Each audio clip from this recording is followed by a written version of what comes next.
Now more than 5 weeks into the season, the Indianapolis Colts are still trying to generate more explosive plays.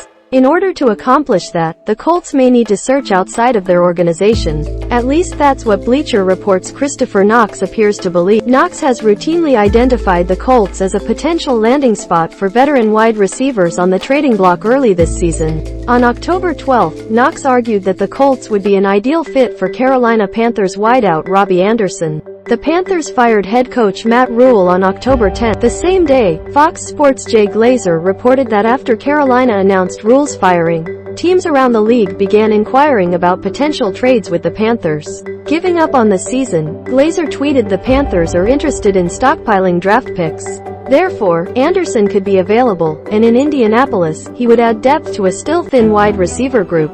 What Anderson would bring to Colts. The 29-year-old receiver was once a big play threat. During his first 4 NFL seasons, he averaged 14.8 yards per catch. Anderson doesn't appear to be quite that same player anymore, but in the right situation, he may still be a lethal offensive weapon down the field.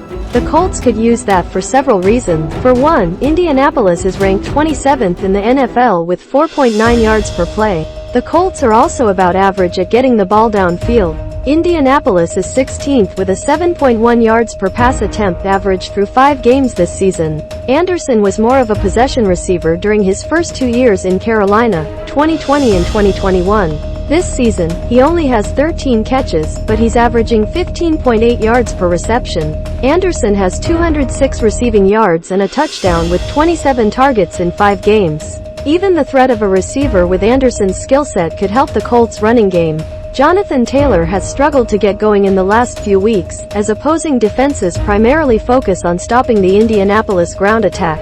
If Anderson can pose as a deep threat, Taylor may face fewer stacked boxes. Anderson struggled in 2021. He posted 53 catches for 519 receiving yards despite receiving 110 targets. The 29-year-old receiver has posted about a 48% catch percentage over his last 23 games. But that poor catch percentage should at least be partially credited to the Panthers' quarterback struggles. Carolina has started 4 different signal callers since the start of the 2021 season, and Anderson never really found a connection with any of them. In 2020, when Teddy Bridgewater started 15 games, Anderson registered career highs of 95 receptions and 1,096 receiving yards. With the New York Jets, Anderson recorded 3 seasons of at least 750 yards from 2017 to 19. Colts wide receiver Indianapolis would love a wideout such as Anderson to provide a spark in the vertical passing game, but the truth is, any depth at receiver would be good for the Colts. Rookie wideout Alec Pierce is emerging as a reliable target for Matt Rhule, but Parris Campbell hasn't, and the Colts just placed Ashton Dulin on injured reserve. That leaves Indianapolis with 2 receivers who have consistently produced this season. The Indianapolis Colts also could use receiver help and might find a fit for the speedy Anderson, Knox wrote. Rookie Alec Pierce has started to show some promise over the last 2 weeks, 12 catches, 161 yards, but their depth behind him and Michael Pittman Jr.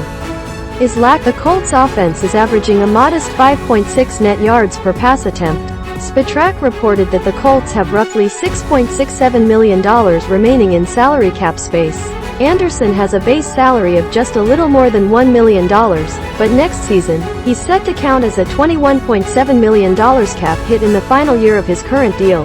It seems unlikely that Indianapolis would want to be saddled with the full compensation of the remaining season on his contract. In all likelihood, no NFL team will want that. For an Anderson trade to happen to Indianapolis, the Panthers and Colts would need to agree on compensation and on what happens to the receiver's contract next season.